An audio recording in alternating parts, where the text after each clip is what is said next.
Every day, Russia shells Ukrainian cities and kills civilians. In spite of this, some Western partners are urging Ukraine to sit down at the negotiating table with Russia.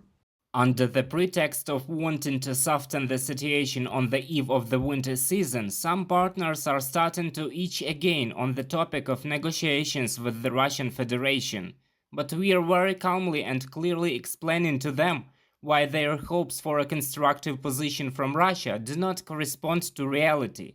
There are no signals that Russia is ready for peace talks. Russia wants to go to war with us.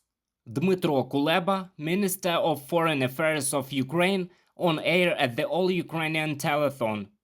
Almost the whole world is interested in a speedy end to the Ukrainian-Russian war, experts say. Many understand that negotiations are unavoidable. However, while the majority waits patiently, some countries or their political forces are in favor of resuming negotiations because of their interests. Я думаю, что в первую очередь речь идет. I think we are talking primarily about countries such as Hungary, which has been repeatedly told to end the war as soon as possible, to lift the sanctions.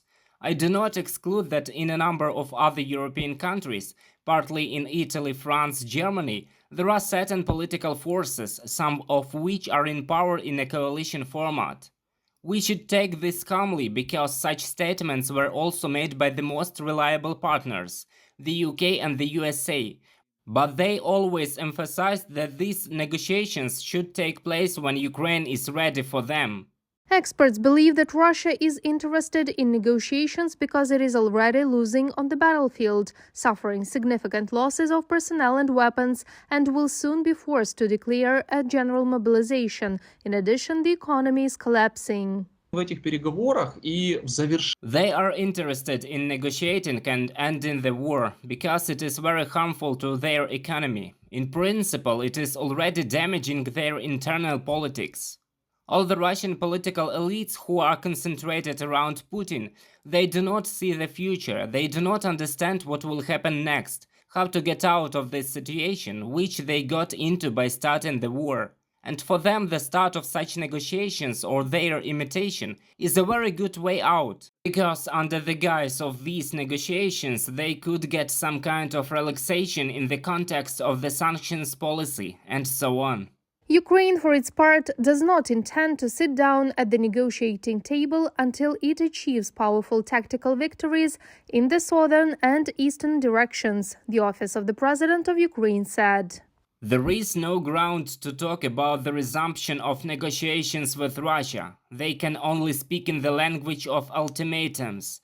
And in general, they don't negotiate in the way diplomacy is supposed to do. Mr. Lavrov comes out and says that the goals of the so-called special operation have changed. Allegedly, they are already claiming not only the so-called republics, but also some other geographical territories of Ukraine. Therefore, it is necessary to inflict a military defeat on Russia, and then we will sit down at the negotiating table. Mikhailo Podolyak, advisor to the head of the office of the President of Ukraine, in an interview with Deutsche Welle. Ukraine had been trying to stop the war through diplomacy since the first days of Russia's full-scale invasion. Negotiations were finally suspended in May on the initiative of Ukraine. President Volodymyr Zelensky has repeatedly stated that the Ukrainians, after all the tragedies caused by the Kremlin during the war, are not willing to negotiate with Russia and must first develop an advantage over the enemy. Reported by Marina Stepanenko, Vlada Tsurkan, UATV News.